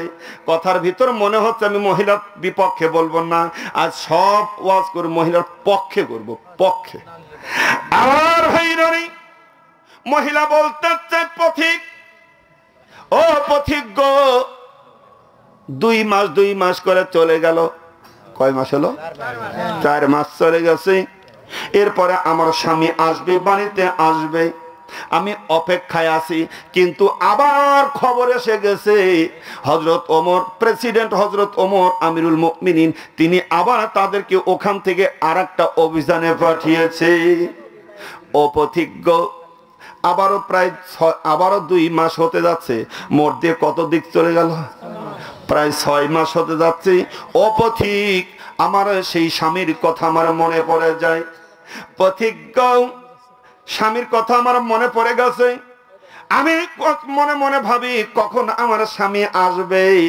আমার স্বামীর কথা মনে পড়ে আমি একা একাই আমার ঘরের ভিতর আমি সাজগুজ করেছি এবং আমার সামনে মোমবাতি জ্বালাইয়া আমি আমার স্বামীর অপেক্ষায় মনে মনে খুশি খুশি একটু গান বলতেছি, কখন আমার স্বামী আসবে। স্বামীর অপেক্ষায় থেকে আমি গান বলতেছি, আল্লাহ সুবুস সুবুলি খুলুকুল বায়ানা আও সাউজিদান হুব্বুল বায়াতি। অর্থ তো এর আগে বলেছি। এবার স্বামীর উদ্দেশ্যে যদি এই গান হয় তাহলে গুনাহ হবে না? গুনাহ হবে কি? এই কথা বলেন না কেন? স্বামীর উদ্দেশ্যে বলতেছে, একটু গুনাহ হবে না যদি কথাটা তার স্বামীর উদ্দেশ্যে হয়। আর স্বামীর উদ্দেশ্যে বাদ দিয়ে যদি অন্য তাহলে কবিরা গুনাহ। আমার ভাইরা রে, এবার হযরত ওমর রাদিয়াল্লাহু কথাগুলো শোনার পরে তার চেহারাটা কেমন হয়ে গেল। একদম চলে গেছে তার স্ত্রীর কাছে, বাড়িতে গিয়ে স্ত্রীকে জিজ্ঞাসা করতেছে, স্ত্রী রে, ও আমার স্ত্রী রে, একজন স্ত্রী তার স্বামীকে রেখে স্বাভাবিকভাবে কতদিন থাকতে পারে? স্ত্রী উত্তর দিচ্ছে, স্বামী গো, একজন স্ত্রী তার স্বামী রেখে স্বাভাবিকভাবে 4 মাস পর্যন্ত থাকতে পারে, তারপরে স্বামীর কথা বেশি বেশি মনে হয়ে যায়। আমার দরদ হযরত ওমর রাদিয়াল্লাহু তাআলা আনহু সঙ্গে সঙ্গে খবর পাঠিয়ে দিলেন, যাও আব্দুল্লাহ বিন সাদকে বাড়িতে আসতে বলো, আজকেই যেন সে বাড়িতে চলে আসে। আমার ভাইরা রে, হযরত আব্দুল্লাহ বিন সাদ তার কাছে খবর পাঠানো হলো, তিনি এবার বাড়িতে আসতেছেন। বাড়িতে আসার পরে কি হয়, আরেকটা মজার কথা আছে, সব কথাগুলো আমি আপনাদেরকে এক এক করে বলবো। ও আমার ভাই জানেন, আমার দরদিরা রে, আমার মা বোনদের কথা বলবো। আমি এই ঘটনার শেষের দিকে নেব, যে এই ব্যাপারে আমি কথা বলতেছিলাম, সেই কথাটা হলো আমার এসেছে জবাবদিহি থেকে। ওই কবরে গেলে জবাবদিহি করা লাগবে, হিসাব নিবেন কে? পিছন থেকে একটু জোরে বলেন না, কে হিসাব নিবেন?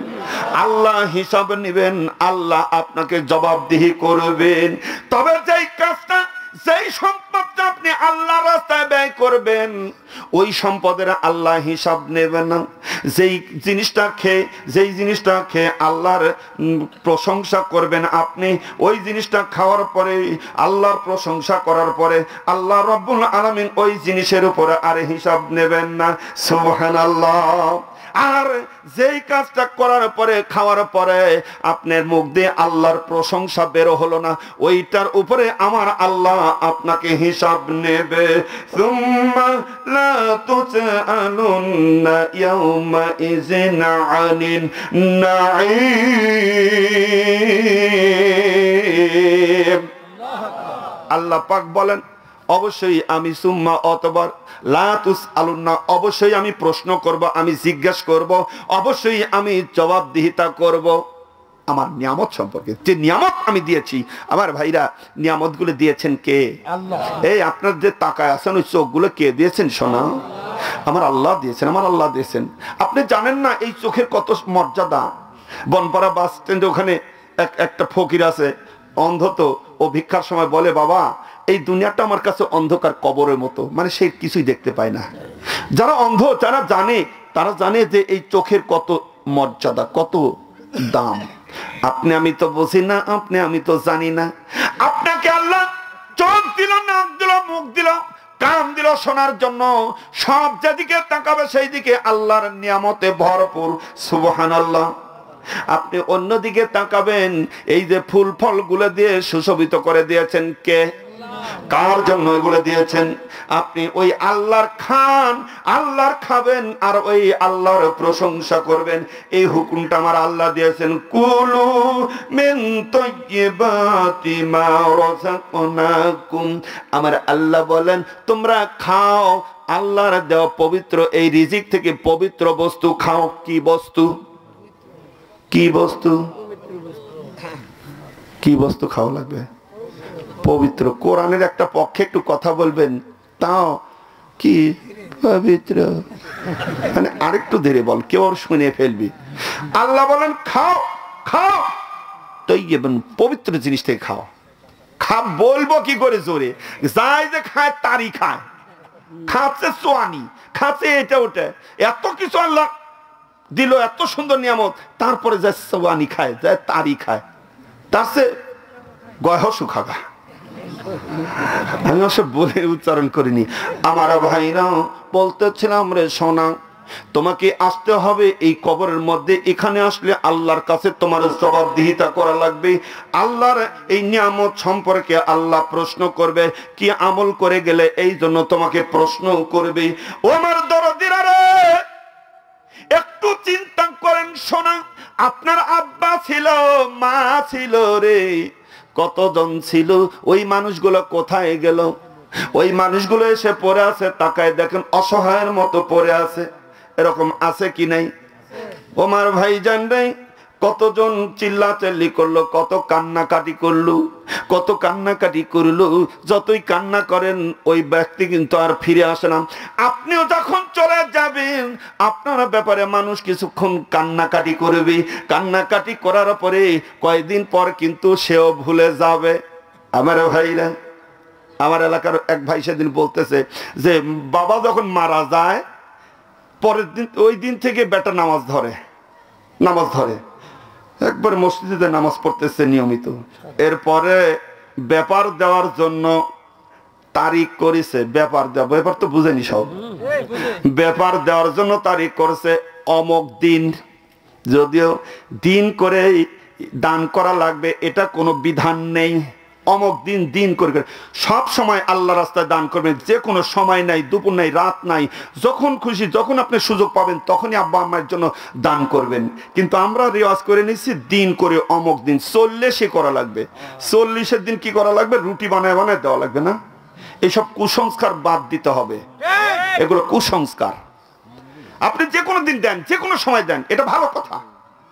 আমরা এইসব দানের বিরুদ্ধে কোনো ফতোয়া দিতে চাই না, ফতোয়া দিতে চাই না, কোনো ব্যাপার, কোনো 40-এ ফতোয়া দিচ্ছি না। তবে একটু কথা, সেটা হলো আমার বাবার জন্য, মায়ের জন্য আমি দান করবে, এটা সওয়াবের কাজ। মনে রাখবেন, সওয়াবের কাজ।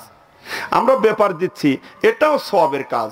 কিন্তু আমার এই ছোট ব্রেন দিয়ে, ছোট জ্ঞান দিয়ে আমি যত জায়গায় কোরআন হাদিসে দেখেছি, এই দানের ব্যাপারে যখন এসছে তার সাথে আল্লাহ পাক বলে দিয়েছেন ইয়াতীম অল মিসকিন, এতিম মিসকিনদের তোমরা খাওয়াও। আর আমরা খাওয়াচ্ছি কোনগুলা? আমার ভাইরা রে, এই জন্য কুসংস্কার গুলোর ব্যাপারে আমাদের সতর্ক থাকা দরকার। তোমার বাবার ব্যাপারে যে কোনো মুহূর্তে তুমি দোয়া করবা, রব্বিরহামহুমা কামা রব্বায়ানি সগীরা। ও আমার ভাই জান রে, আল্লাহর নবী বলেছেন ইদা মাতাল ইনসানু ইনকাতা আমহু আমালাহু ইল্লা মিন সালাসা, ইল্লা মিন সাদকাতি জারিয়া আও ইলমি ইয়ানতাফু বিহি আও ওয়ালাদিন সলিহিন ইয়াদউ লাহু, রাওয়াহুল মুসলিম। আল্লাহর নবী বলেছেন মানুষ যখন মারা যাবে তার সমস্ত আমল বন্ধ হয়ে যায়। 3টা আমলের ধারা চলতে থাকে। এই মুখস্থ করেন, 3টা আমলের ধারা চলতে থাকে। একটা হলো সদকায়ে জারিয়া, 1 নম্বর কি? এক নম্বরে সদকায়ে জারিয়া। যত রকমের ভালো কাজ আছে, আপনি একটা টিউবওয়েল বসায় দিলেন, একটা গরিব মানুষের কাপড় কিনে দিলেন, একটা বাড়িতে রাস্তার ধারে গাছ লাগাই দিলেন, একটা পুল নির্মাণ করে দিলেন, যে কোনো ধরনের ভালো কাজ, এগুলো হলো সদকায়ে জারিয়া।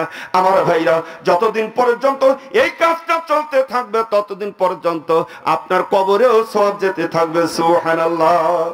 দ্বিতীয় হলো এলেম, এমন এলেম যে এলেম দ্বারা অন্য উপকৃত হয়। আর 3 নম্বর হলো ওয়ালাদিন সলিহিন ইয়াদউ লাহু, তোমার সন্তান, নেক সন্তান যে তার জন্য দোয়া করবে।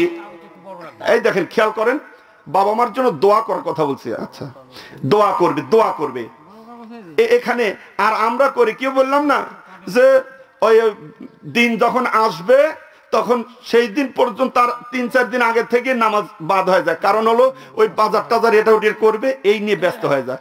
তারপরে ওই দিনের রান্না বাড়াত আরো ব্যস্ত, জোহর আসর মাগরিবও চলে যায়, নামাজ পড়ার সুযোগ পরের দিন থেকে একবারে বাদ।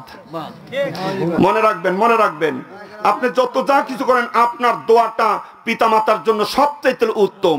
আপনার দোয়া আল্লাহ শিক্ষা দিয়েছেন, রব্বির হামহুমা কামা রব্বায়ানি সগীরা।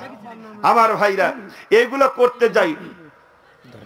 হ্যাঁ, আমি তো নিয়ে আসতেছি, আমাকে কয়েকটা মিনিট সময় দিবেন না একটু? খুবই অস্থির হয়ে গেছেন?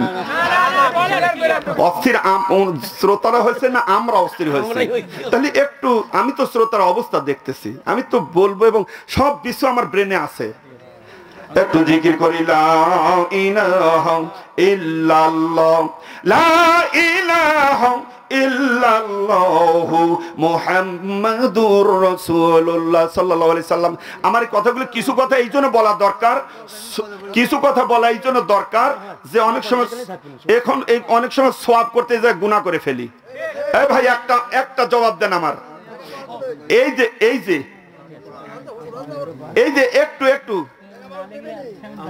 একটু খেয়াল করেন, এই দেখেন, এই যে বিশাল অনুষ্ঠান করি, যেগুলো আগে ছিল না, এখন অবশ্য প্রচলন হয়ে গেছে। মহিলারাও আসে, মহিলারা শুনলে একটু মন খারাপ করতে পারে, হুজুর কি আমার খাওয়া বন্ধ করে দিচ্ছে? তা না, প্রত্যেকবার কোরআনের ভিতরে এসেছে তোমরা পর্দায় থাকো। পর্দা থাকা ফরজ কিনা? কথা বলেন, ফরজ। এই মহিলা যে এইদিকে হয় কিনা কেমন হয় জানি, আমার এলাকায় মহিলারা পুরুষের চেয়ে বেশি হয়। এই যে সাজকুজ করে বেপর্দা হয়ে সে যে খাচ্ছে, যারা যুবকরা খাচ্ছে, মজা করতেছে, না পার হলেন আর একটু দেই, এই যে তুমি করছো, সাধারণ জ্ঞান দিয়ে বলেন, এইটাতে সওয়াব হচ্ছে না গুনাহ হচ্ছে? তাহলে আমরা যে সওয়াবের কাজ করতে গিয়ে অনেক সময় গুনাহ ফেলে ফেলছি, অবশ্যই বিষয়গুলো আমাদের চিন্তা করা দরকার। আমার ভাইরা রে, ও দরদিরা, বলতেছিলাম, বাবা চলে গেছে, একটু ওই বাবার জন্য হাত উঠান, একটু ওই মায়ের জন্য হাত উঠায়, একটু দোয়া করেন। রব্বির, বলেন সবাই, রব্বির হামহুমা কামা রব্বায়ানি সগীরা। ও দরদিরে, আপনি যদি জানতে পারতেন, আপনি যদি শুনতে পারতেন, এখানে বসে থাকতে পারতেন না। আপনার আব্বা কত কাকুতি মিনতি করে কাঁদতেছে, আপনার মা কত চিৎকার করতেছে, আপনি শুনতে পারছেন না। ও আমার বাজান, আমার ভাইরা, যেই মা একটা সন্তানকে নিজের জীবনের চেয়ে বেশি ভালোবাসে রে, যেই বাবা মাথার ঘাম পায়ে ফেলে তোমার জন্য এত কিছু করে গেছে। অনেক বাবা আছে বাজার থেকে হেঁটে হেঁটে আসে, ওই ভ্যান ভাড়ার টাকা দিয়ে তোমার জন্য জিনিস কিনে নিয়ে আসে। সেই বাবা আজকে পড়ে আছে কোথায়? সেই মা আজকে পড়ে আছে কোথায়? কার মধ্যে পড়ে আছে রে? একটু চিন্তা করো রে সোনা, একটু চিন্তা করো বাজান রে। যার মা নাই সেই বোঝে মা কি জিনিস, যার বাবা নাই সেই বোঝে বাবা কি জিনিস। ও আমার ভাই জানেরা, আমার দরদিরা রে, আমি আমার এক আত্মীয়র বাড়িতে গেলাম। এক আত্মীয়র বাড়িতে যখন আমি গেছি, বাড়ির মহিলাটা মারা গেছে, মা মারা গেছে, মা মারা গেছে রে। আমি যখন গেলাম, আগের রাত্রিতে মারা গেছে, কফিনের উপর করে কাফন পরা খাটকির উপর রেখে দিয়েছে। আমি যখন ওই বাড়িতে গেলাম, ও বাচ্চাটা এসে, ছেলেটা এত বড় হবে, 8-10 বছর বয়স, ছেলেটা এসে আমার বুকের সাথে মাথা লাগাইয়া চোখের পানি ছেড়ে দিয়ে কান্দে, মামা সারা রাত চলে গেছে মামা, একটা মুহূর্তের জন্য ঘুমাইতে পারি নাই।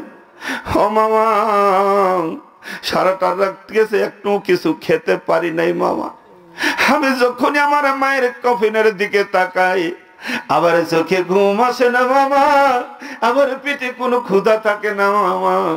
আমার মনের ভিতরে একটা হয়, আমি আমার মাকে আর জীবনে কোনোদিন ডাকতে পারবো না, কোনোদিন আমার মাকে আর খুঁজে পাবো না। ও মামা, কোথায় গেলে আমি আমার মাকে খুঁজে পাবো মামা? আমি কোথায় গেলে আমার মাকে পাবো মামা? আমার ভাইরা কি বুঝতে পারে, কোনো তো বুঝ থাকে না। ও দরদিরা রে, এই দুনিয়ায় যাদের বাবা নাই মা নাই, ওরা জানে রে এই বাবা মা কি জিনিস। এই জন্য আল্লাহ নবী বলেছেন, কোন কেউ যদি কোনো বাবা হারা মা হারা সন্তান কোনো এতিম দেখতে পাও, ওই এতিমের মাথায় একটু হাত দিবা, ওই এতিমের মাথায় একটু হাত দিয়ে জিজ্ঞাসা করবে, বাবা তুমি কেমন আছো? আল্লাহ নবী বলেন, এই এতিমের মাথায় যতগুলো চুল আছে অতগুলো সব তোমার আমলনামায় লেখা হয়ে যাবে।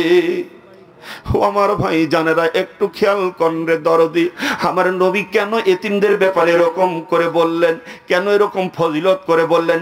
এই জন্য বললেন, কারণ সোনার নবী ছিলেন এতিম, বাবা নাই মা নাই। আহারে সেই মানুষটারই জন্মের আগে আব্বাজান দুনিয়া থেকে বিদায় হয়ে গেছে, জন্মের আগে বাবা চলে গেছে, বাবাকে কোনোদিন চোখে দেখে নেই। মা জননী, আহারে ওই সন্তানের বয়স যখন 6 বছর বয়সে মায়ের সঙ্গে আব্বার কবরখানা জিয়ারত করতে যায়, হাইরে কপাল রে, হাইরে তকদির রে। ওই জায়গা যাওয়ার পরে মা জননী অসুস্থ হয়ে গেল, ফেরার পথে অসুস্থ হয়ে গেছে। ছোট্ট বাচ্চাকে বুকের সাথে নিয়ে বলতেছে, বাবা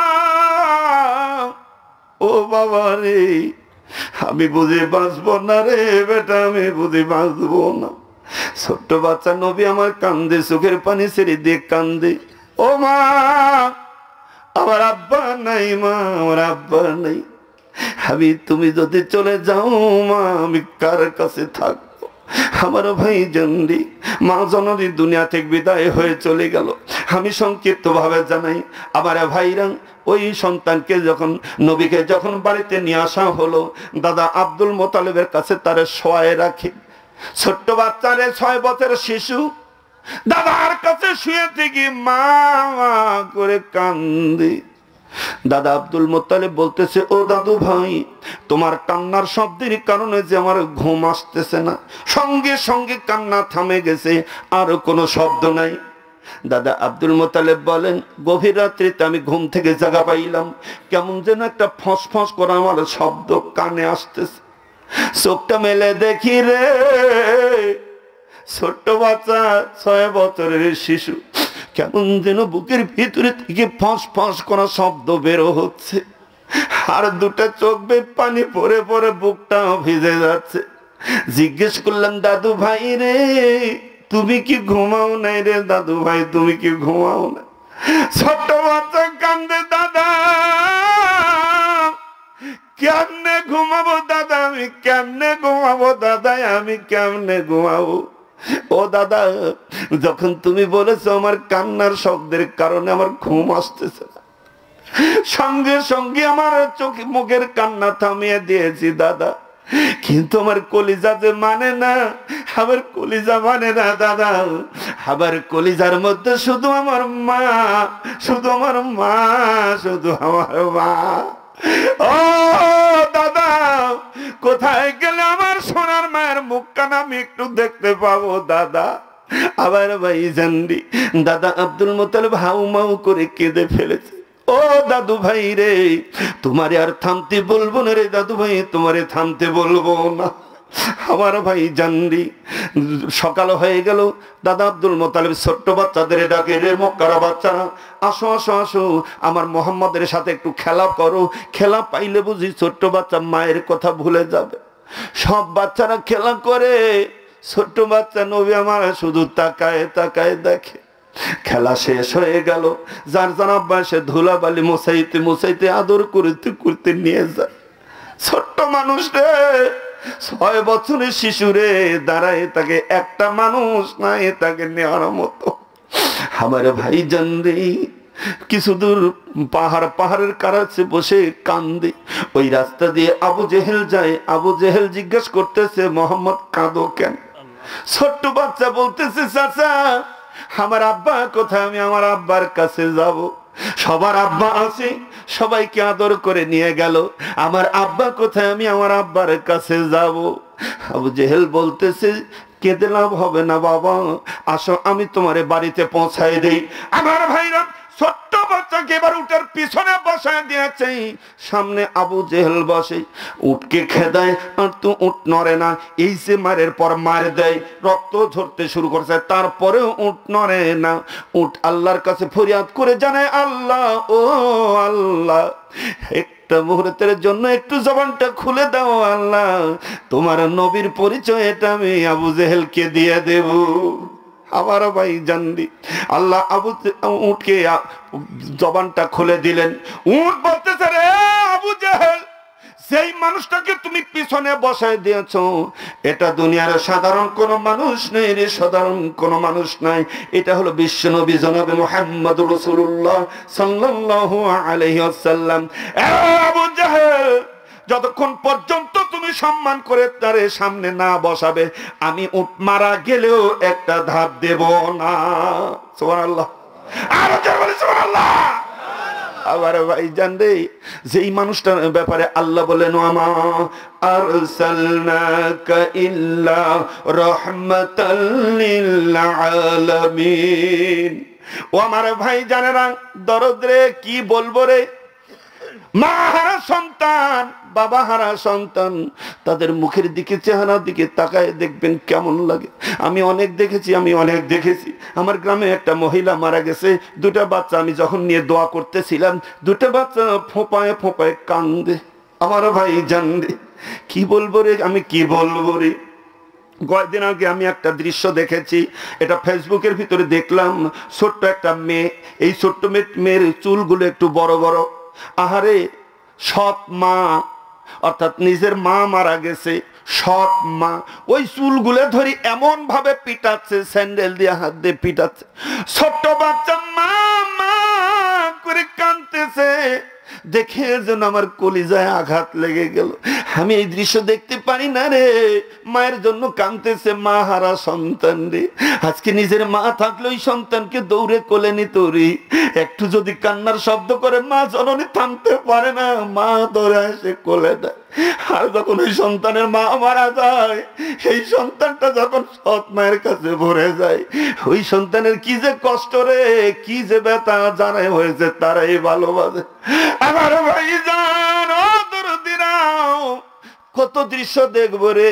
মা মারা গেছে, বাঁশের খরচি দিয়ে খেরিয়া করে রেখেছে, ছোট্ট ছোট্ট দুটো বাচ্চা মা হারা সন্তান, ওই বাঁশের খরচি যায় ধরে থেকে মায়ের কবরের দিকে তাকাইয়া দৌড় দৌড় করে চোখের পানি ছেড়ে কেঁদে কেঁদে বলতেছে, অন্ধকার কবরে কেমনে আসো মাওজান, একবার খবরটা তো পেলাম না, অন্ধকার কবরে কেমনে আসো মাওজান, একবার খবরটা তো পেলাম না, এই দুনিয়ার উপরে কত মানুষ দেখি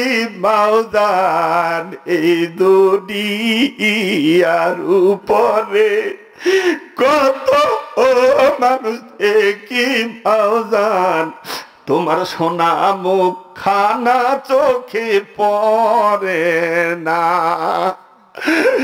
সৎ মায়ের কথা শুনে, সৎ মায়ের কথা শুনে কত ওই গাল পারলে বাবা, সৎ মায়ের কথা শুনে কত ওই মারলে বাবা, আদর করার মানুষ খুঁজে পেলাম নাই, দুনিয়া সুখী পরে না, এই অন্ধকার কবরে, এই অন্ধকার কবরে কেমনে আসো মাওজান, একবার খবর কেউ তো দিল না।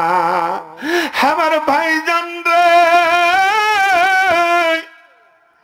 একটাবার চিন্তা করো রে, তুমি যখন অসুস্থ হয়েছিলি, গভীর রাত্রে সব মানুষগুলো ঘুমায় যায়, মা জননী তোমার মাথার কাছে বসে, যেটা আমার দেখা কথা আমি বলছি, আমার মায়ের ব্যাপারেই বলছি। মা আমার মাথার সামনে বসি, মাথায় রাত ভর পানি দেয়, কপালে পট্টি দেয়, সোনার মায়ের মুখ চোখ দিয়ে দর দর করে পানি পড়ে, আল্লাহর কাছে ফরিয়াদ করে বলতেছে, আল্লাহ আমার জীবন থেকে হায়াত নিয়ে তুমি আমার সন্তানরে বাঁচাও, ও রব্বুল আলামিন তুমি আমার সন্তানরে বাঁচাও।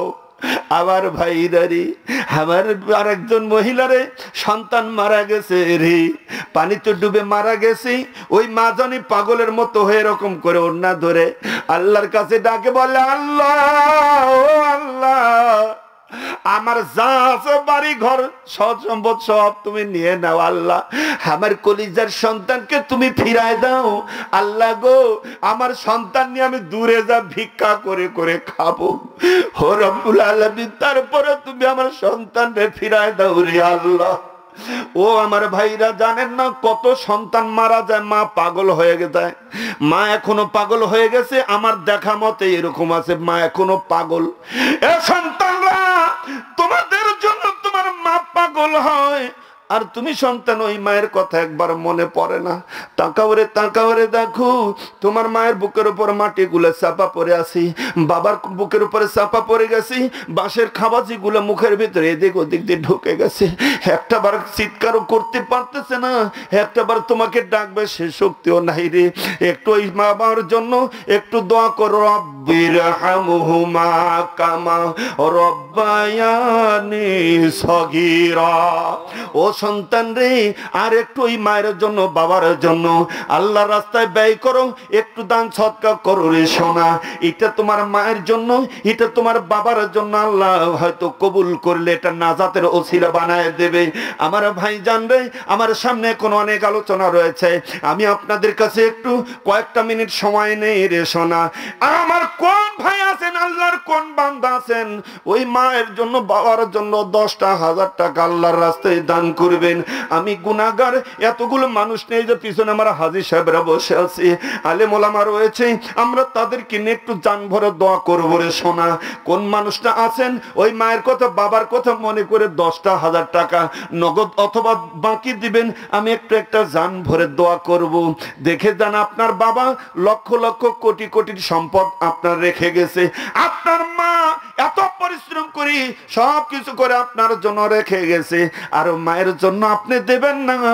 আপনার মতো এরকম সন্তান দুনিয়াতে পাওয়া যাবে না।